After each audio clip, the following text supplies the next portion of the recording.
Hello my beautiful people and welcome back to my channel. I hope you are doing well. So कल के video में हम लोगों ने जेंडर पढ़ा था, masculine gender, feminine gender, common gender and neutral gender. I hope आपको वो समझ में आ गया हो। नहीं समझ में आया हो तो जल्दी से जाइए वो वीडियो देखिए, और जिसने नहीं देखी है वो तो जरूर जाके वो वीडियो देखिए एंड जल्दी से फिर वापस आइए।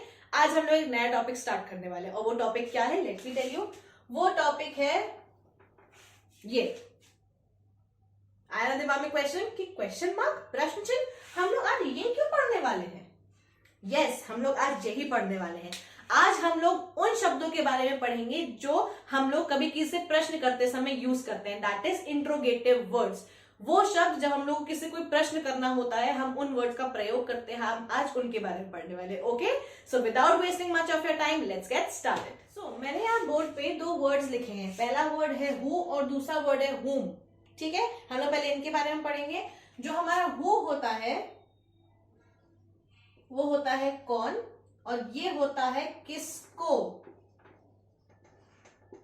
एक चीज ध्यान रखनी है कि हमारा जो हु है और हमारा हुम है, ये दोनों ही लिविंग थिंग्स के लिए यूज किए जाते हैं जिनमें जान होती है। एक चीज याद रखेंगे, हमेशा व्यक्ति के लिए यूज किए जाते हैं, वस्तु के लिए नहीं। व्यक्ति मतलब वो जो कि जीवित लोग हैं। अगर ये वस्तु है तो हम लोग इसके लिए कभी भी हु और हुम नहीं यूज करेंगे। एग्जाम्पल देखते हैं, पहले का देख लेते हैं। हु मतलब कौन। कौन हो भाई तुम?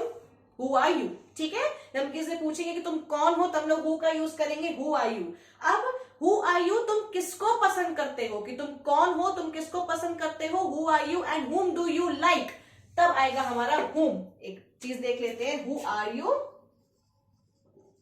Who are you. ठीक,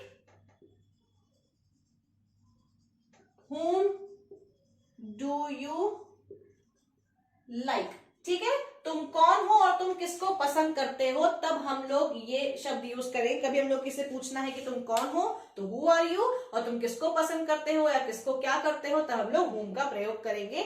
दो चीजें आपको याद रखनी है, हमेशा लिविंग थिंग्स के लिए यूज होता है और हमेशा व्यक्ति के लिए यूज होता है, वस्तु के लिए नहीं। ओके, नेक्स्ट हमारे आते हैं दो चीजें, हुज एंड व्हाट। हुज का मतलब होता है किसका या फिर जिसका, और व्हाट का मतलब होता है क्या या फिर कौन सा। ठीक है, अभी याद रखना है ये दोनों लिविंग एंड नॉन लिविंग दोनों के लिए प्रयोग किया जा सकता है। जैसे ये पेन किसका है, ये चश्मा किसका है, ये बोर्ड किसका है। ठीक है, या फिर ये पेन जिसका है वो इधर आए। ठीक, अब आते हैं हम लोग नेक्स्ट वाले पे, दैट इज व्हाट। व्हाट का मतलब होता है क्या या फिर कौन सा।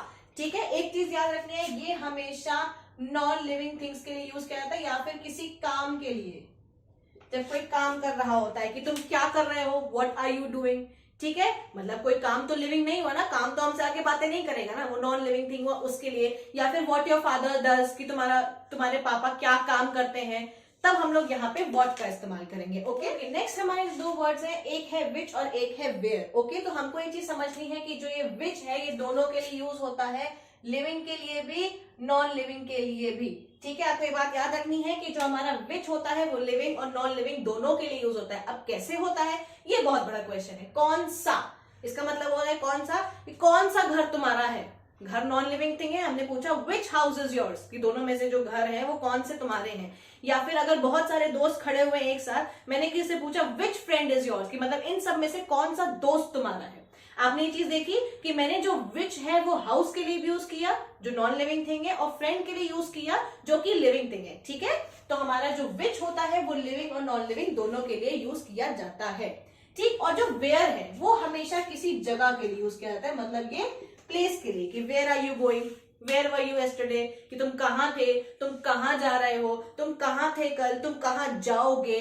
वहां पे कहीं जाने की बात हो, कहीं से आने की बात हो, जब भी एक प्लेस की, एक जगह की बात होती है, तब हम लोग वेयर का प्रयोग करें। हमारे अगले और सबसे आखिरी जो आते हैं वो आता है when, why and how. When का मतलब होता है कब, व्हाई का मतलब होता है क्यों, और हाउ का मतलब होता है कैसे। ठीक है, अब देखते हैं इसमें व्हेन का मतलब है कब, ये हमेशा टाइम की बात करता है, समय की। ठीक है, एक चीज याद रखनी है कि ये हमेशा समय की बात करता है। समय क्या, तुम कब आओगे, तुम कब जाओगे, तुम कब सोने जाओगे, तुम कब सोगे, तुम कब खाओगे, when will you eat, when will you go, when will you come. ठीक है, तो आपने देखा कि हम लोग ने कब हर उस जगह पे प्रयोग किया जब टाइम की बात, मतलब समय की बात हो रही है। नेक्स्ट हमारा आता है क्यों। क्यों मतलब वाई, ये एक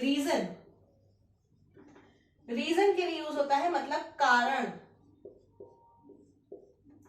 तुम कल क्यों नहीं आए थे, why did you not come yesterday. तुम कल एब्सेंट क्यों थे, why were you absent yesterday. तुम कल क्यों नहीं आओगे, why will you be absent tomorrow. Okay, तो हम आपने देखा कि हमने क्यों का प्रयोग हमेशा एक रीजन पूछने के लिए किया था। नेक्स्ट हम आते हैं हाउ पे, कैसे, कि वो चीज कैसे हो गई, वो कैसे गिर गया, how did he fell down. वो कैसे खाएगा, हाउ विल ही ईट। ठीक है, अब देखिए, देखा आपने कि हम लोग ने कभी कोई चीज पूछनी है कि वो एक काम कैसे होगा, मतलब वो कर पाएगा कि नहीं कर पाएगा, हम लोगों ने हमेशा कैसे का प्रयोग किया है, मतलब हाउ का प्रयोग किया है। ओके, सो आई होप आपको ये सारे जो WH फैमिली है हमारी, मतलब क्वेश्चन मार्क वाली जो फैमिली है वो समझ में आई हो। अब आता है सबसे इंपॉर्टेंट, सबसे इंटरेस्टिंग चीज, that is your home assignment. आपको स्क्रीन पे आपकी होम असाइनमेंट दिख रही होगी, पॉज करके उसका आंसर दीजिए, या फिर आप स्क्रीनशॉट भी ले सकते हैं और फिर आंसर दे दीजिए कमेंट बॉक्स में। अगर कमेंट बॉक्स में आंसर देने में कोई भी इश्यू है तो अपने टेलीग्राम के चैनल का लिंक डिस्क्रिप्शन में डाल दूंगी, वहां से आप इसका आंसर दे सकते हैं। Okay, if you like this video do give it a thumbs up, and जिन जिनको इनकी बहुत ज्यादा जरूरत है उनके साथ प्लीज शेयर करिए, क्योंकि बहुत लोगों को WH फैमिली में बहुत कंफ्यूजन होता है कि इसका हिंदी ट्रांसलेशन क्या होता है, कहाँ यूज करना चाहिए और कहाँ यूज नहीं करना चाहिए। Okay, and don't forget to subscribe to my channel, and one more thing, don't forget to hit that bell icon, ताकि मैं जब भी कोई वीडियो पोस्ट करूं आपके पास नोटिफिकेशन आ जाए। Okay, see you tomorrow, bye bye.